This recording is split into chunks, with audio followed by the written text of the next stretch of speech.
शुभरास्ता civil war की धमकी एक मौलाना साहब दे रहे हैं, मेहरदीन यहां बैठकर जस्टिफाई कर रहे हैं कि गलत ही क्या कहा।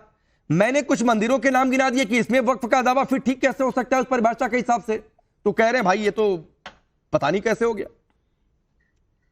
राकेश जी, मुझे ना इस प्रोग्राम की शुरुआत से ही हंसी आ रही है, क्योंकि एक तो जो AIMIM के प्रवक्ता यहाँ बैठे हैं उनको अपने ही इन्हीं के जो आला कमान हैं, इन्हीं के जो लीडर इन चीफ हैं, उनके साथ प्लेसेस ऑफ वर्शिप एक्ट पे बहुत बढ़िया बहस ऑलरेडी हो चुकी है। सिर्फ उसी को अगर सुन लिया होता उन्होंने तो बेसिक एजुकेशन इनको मिल गई होती।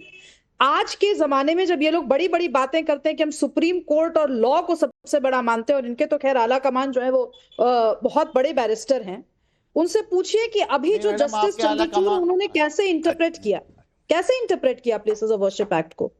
वही इंटरप्रिटेशन तो मानने होगी ना। तात्कालिक रूप से अगर उस इंटरप्रिटेशन को आपको चैलेंज करना है तो आप बेंच बिठाइए और उसको चैलेंज कर दीजिए। सिंपल सी बात है। अगर मुझे लगता है अयोध्या को लेकर के अगर हम बात करें, अगर हम ज्ञान व्यापी को लेकर के बात करें, कुछ एक मंदिर है जिनको लेकर के हमारी आस्था है और प्लेसेस ऑफ वर्शिप एक्ट वहां पे लागू नहीं होगा। हम कहेंगे जा करके अगर कि हाँ हमें वहां पे चाहिए कि थोड़ी खुदाई हो, पता चले कि क्या है, तो इसमें क्या दिक्कत है बात। लेकिन मूल मुद्दा यहाँ पर प्लेसेस ऑफ वर्शिप एक्ट नहीं है, मूल मुद्दा वक्फ का है। अब राकेश जी, जो बेसिक काम है वक्फ का वो क्या था? वो यही था ना कि मुसलमानों के लिए शिक्षा, हेल्थ केयर, स्वास्थ्य की जो व्यवस्था है वो बिल्कुल। तो ऐसे सिचुएशन में क्या एक व्हाइट पेपर मंगाया जा सकता है वक्फ बोर्ड से? क्या उनसे रिपोर्ट मांगी जा सकती है कि भाई आपने क्या किया मुसलमानों के उत्थान के लिए? और क्या उनसे यह भी पूछा जा सकता है कि आपने अरबों की संपत्ति एक तरह से हड़प करके रखी हुई है अपने पास, तो आपने उस पर कितना रेंट सीक किया? लाखों में भी रेंट नहीं आता वहां का। ठीक है। तो ये जो दो विसंगतियां हैं, सिविल वॉर की बात को आप जस्टिफाई कर दे रहे हैं। बस एक सेकंड, हाँ बोलिए, 10 सेकंड। इसका मतलब कि मुसलमान समाज के कुछ एलीट गुंडों ने वक्फ बोर्ड की आड़ में गरीब गुरबा मुसलमानों को एक तरीके से बंगाल के सारे मुसलमानों का उत्थान में तो ठीक है। मैं तौसीफ के पास जाऊंगा। मेहरदीन कुछ कहना चाह रहे थे, उसके बाद आता हूं। देखिए, मैं जिस तरीके से शुभरास्ता जी की बता रही हैं वो पूरा इतिहास बता रही है वक्फ बोर्ड का। मैं कहता हूं हमारे पास तो 9 लाख एकड़ जमीन है। मैं कह रहा हूं साउथ में 2 स्टेट है जिनके पास जो उनके मंदिर है उनके पास इससे डबल जगह है। तो आप उनसे भी सवाल पूछिए, उन्हें भी कोरा कागज भेजिए, उनसे पूछिए हिंदुओं के लिए क्या काम किया। अरे शर्म आपको आनी चाहिए मैडम, शर्म आपको आनी चाहिए। आप खुलेआम होकर यहाँ पर हिंदू मुसलमान की बात करती हैं। आप 80-20 की बात करते हैं। आपकी पार्टी पूरी हिंदू मुसलमान के अलावा आप बिना मुसलमान के नाम लिए आपकी राजनीतिक एजेंडा सेट नहीं होता। अरे आप मुद्दों पे बात क्यों नहीं करती मैडम?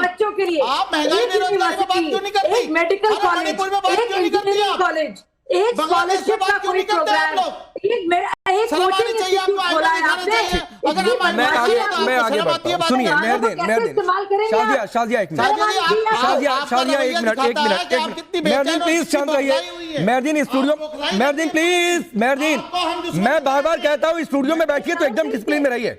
सुनिए, आपने बात की ना, सुनिए एक बात सुनिए ना मेहरदीन प्लीज, मेहरदीन आपने मंदिरों का जिक्र किया ना, तो यहाँ पर मंदिर और मस्जिद की नहीं बात हो रही है भाई, यहाँ पर बोर्ड के असीमित अधिकार की बात हो रही है।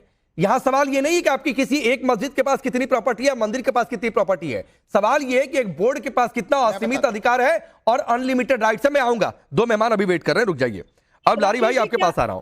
क्या मैं 10 सेकंड में उनके सवाल का जवाब दूं, क्योंकि मेरा नाम लेकर पूछा गया? चलिए बोल लीजिए, 10 सेकंड बोल लीजिए जी। राकेश जी, मैं सिर्फ इतना ही कहना चाहती हूं कि जिस दिन मुसलमानों के पास जैसे वक्फ बोर्ड एक्ट है ना, जिस दिन हिंदुओं के पास ऐसा बोर्ड एक्ट आ गया ना, उस दिन आप मुझसे सवाल पूछिएगा। उसके पहले आपको हक नहीं है। नहीं तो मैं एक एक मंदिर की जीर्ण शीर्ण अवस्था की अगर चर्चा करना शुरू कर दूं तो ये देश, चलिए आपका 10 सेकंड हो गया। लेकिन चूंकि आपने नाम लेने की बात कही तो आपने तौसीफ भाई का भी नाम लिया था। लारी जी बस 30-40 सेकंड आप दे दीजिए। तौसीफ भाई ये कह रही है कि कल्याण बनर्जी के घर पर कौन जाकर कब नमाज पढ़ दे रहा है, पता चला वही जमीन पर वक्फ दावा कर दे। देखिए राकेश जी, रोएंगे बिलक तब देखिएगा। ठीक है, शाजिया प्लीज, तौसीफ की बारी है, बोलिए तौसीफ भाई। देखिए राकेश जी, आपके सामने बहुत ही बुद्धिजीवी लोग बैठे हुए हैं।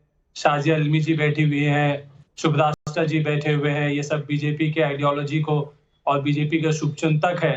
तो जिसकी जितनी सोच है वो उतना ही समझेंगे।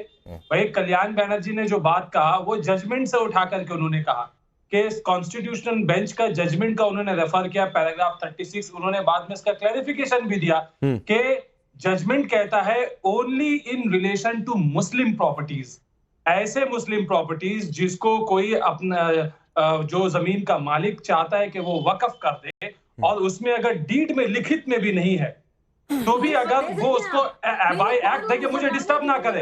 अरे क्यों शाजिया एक बार सुन लीजिए तौसीफ की पूरी बात आ जाने दीजिए। ठीक है क्यों कर रहे शाजिया एक बार पूरी बात आ जाने दीजिए।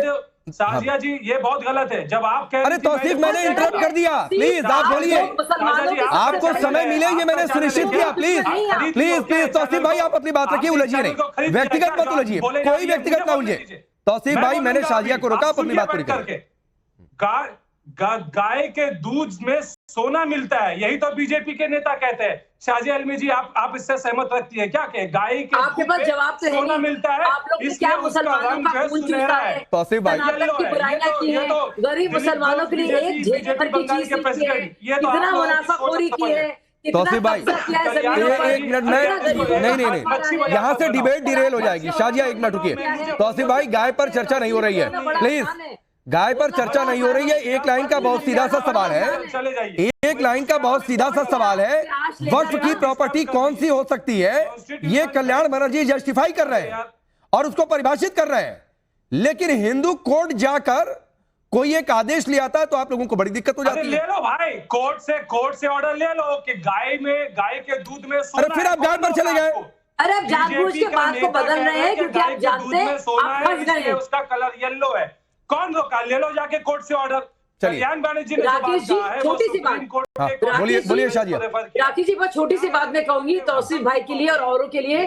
शुभ रास्ता यहाँ पे बोल रही है एक सच्ची हिंदू होने के नाते और मैं एक सच्ची मुसलमान होने के नाते आपको बता रही हूँ कि ये लोग हिंदू मुस्लिम के नहीं है, इन्होंने मुसलमानों के खिलाफ काम किया है, हिंदुओं से इनको नफरत है, ये चाहते नहीं हिंदू कभी जाए न्यायालय और अपने हक की बात करे, लेकिन ये भी नहीं चाहते कि गरीब मुसलमान औरत का कुछ भला हो। ठीक है मैं आगे बढ़ रहा हूँ। तारिक अहमद लारी जी अब रुकिए तौसीफ भाई, आप सवाल पर रहे नहीं, आप गाय पर पहुंच गए, सवाल कुछ और आपसे पूछा गया, तो प्लीज सर डिबेट को डिरेल मत किया करिए। एक मिनट रुकिए। अब तारिक अहमद लारी, संसद में बोलने का मौका मिला था, मैंने 39 सेकंड का एक बयान सुनवाया, 39 सेकंड काउंटर वाइज बता रहा हूं, और वो संभवतः पार्लियामेंट की सीढ़ियों का बयान है। 39 सेकंड में 5 बार अखिलेश यादव खुद जाने, भाईचारा खो जाएगा, मतलब खोदने ही शब्द का इस्तेमाल अलग अलग परिप्रेक्ष्य में करते नजर आए। ऐसी कोई बात ही नहीं है, खुदाई तक कहां से बात लेकर चले।